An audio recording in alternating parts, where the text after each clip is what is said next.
As we look at the details of nature, one thing stands out. This is the order, the patterns, the symmetry that surround us. You can see it in a flower, or a snowflake, or even a seashell.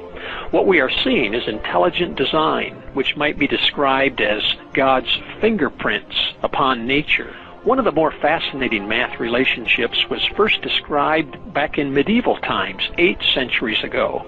The scholar's name was Leonardo Fibonacci, an outstanding Italian mathematician. He excelled in many areas, and one in particular. He generated a long list of numbers by, in each case, adding together the 2 previous numbers. You can begin with a 2 and a 3. You add them together and you get 5. Now add 3 and 5 to get 8. Then add 5 and 8 to get 13. The Fibonacci sequence keeps going like this: 2, 3, 5, 8, 13, 21, 34, 55, 89, 144, and so on. What Fibonacci realized was that this elegant list of numbers describes many items to be found in nature. For example, flower petals. L'exemple des pétales d'une marguerite. Vous dites, il n'y a pas de hasard au nombre de pétales d'une marguerite. Non, absolument. Le nombre de pétales de marguerite est en fait inscrit dans un scénario qu'on pourrait qualifier de scénario cosmologique, c'est-à-dire que tout a été prévu au départ, et que le nombre de pétales, c'est incroyable. Une seule marguerite avec 27 pétales, ça n'existe pas. Il n'y a pas de pétales, il n'y a pas de marguerite avec 27, c'est pas possible. C'est pas possible. Et le nombre de pétales d'une marguerite est réglé par une loi mathématique qu'on appelle la suite de Fibonacci. That there is a mathematically precise structure to the universe and everything in it. One everyday example of this precision can be found in the plants. Many plants, including elm trees, grow their leaves, twigs and branches placed exactly halfway around the stem from each other. Next in the series are plants like the beech tree, with leaves placed 1/3 of the way round the stem from the previous leaves. Third in the series are the plants like the oak, with leaves placed at every 2/5 of a turn. The holly plant is the next at 3/8, while the larch trees are the next at 5/13, and the sequence goes on and on. Notice the number sequence of these fractions: 1, 1, 2, 3, 5, 8, 13, and so on. Each number is the sum of the 2 numbers which came just before it in the sequence. This particular mathematical pattern is called the Fibonacci series. Take, for example, the sunflower. The display of its florets are in perfect spirals of 55, 34, and 21.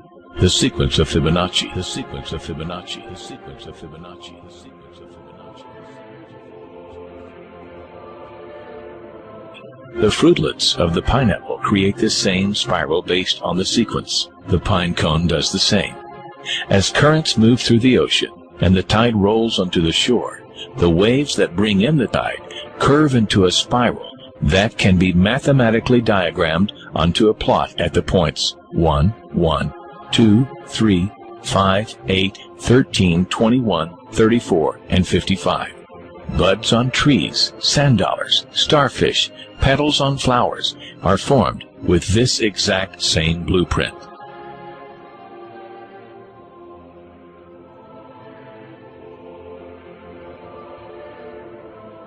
This blueprint can be seen around us on a small scale every day, but the greatest example of all is directly above our heads. At an average of 100,000 light years across, even the spiral of the galaxies above us are formed with the exact design. This sequence, or blueprint, appears to be the trademark of a designer, a proof of a creator. Also known as the golden mean, the divine proportion is a mathematical formulation exhibited in everything from the double helix of DNA. The DNA molecule, the code for life, is made up of 2 intertwining spirals. We find the 0.618 ratio between the helix's width and cycle length. To the form of the human body itself. Do something like measure the distance from the floor to your navel, and then from your navel to your head.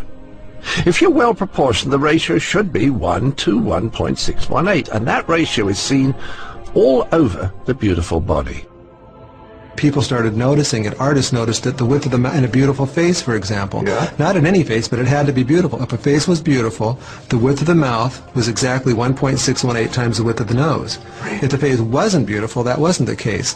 Dentists, in their dental work, noticed that the upper front tooth was 1.618 times as wide as the next tooth over, the lateral incisor. Oh. So the central incisor was 1.618 times the width of the lateral incisor, the next tooth over. Wonderful. Give me some more examples. Your fingers, your fingers are each called phalanges, and each bone of the finger is called a phalanx. And the phalanx that's the closest to your knuckle here is 1.618 times the phalanx that's in the middle, and that's 1.618 times the length of the phalanx at the end, which is your fingernail. So that was kind of amazing. This number would come up over and over again. Then we find the Fibonacci ratio in heart muscles, in bronchial tube branching, even in the electrical potential of neurons, and as Roger Penrose pointed out, even in the arrangement of the brain's microtubules. As we scan our universe, from the tiny flower to the awe-inspiring galaxy, we see the fingerprint of God. We see the fingerprint of God. We see the fingerprint of God.